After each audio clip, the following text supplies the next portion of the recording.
বাংলাদেশের তিনবারের প্রধানমন্ত্রী বেগম খালেদা জিয়া গত 30শে ডিসেম্বর ইন্তেকাল করেছেন। ইন্না লিল্লাহি ওয়া ইন্না ইলাইহি রাজিউন। আমরা তার রূহের মাগফিরাত কামনা করছি। আল্লাহ তাআলার কাছে আমরা আকুতি করছি, আল্লাহ পাক যেন বেগম খালেদা জিয়াকে বেহেশত নসিব করেন। বেগম খালেদা জিয়া আপোষহীন ছিলেন।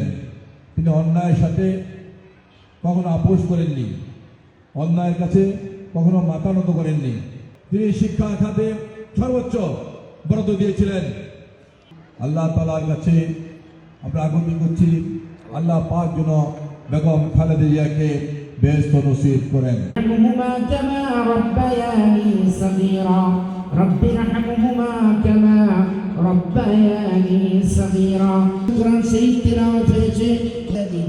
আল্লাহ আজকের আয়োজন যিনি যার দ্বারা হয়েছে, যিনি করেছেন, আয় আল্লাহ এই মাটি ও মানুষের নেতা জনাব সাইফুল আলম নীরব ভাই, দেশনেত্রী বেগম খালেদা জিয়া, তাজদার মদিনা সরওয়ার দু জাহান, ইমামুল আম্বিয়া, সাইয়্যিদুল মুরসালিন, শেখ সুবহান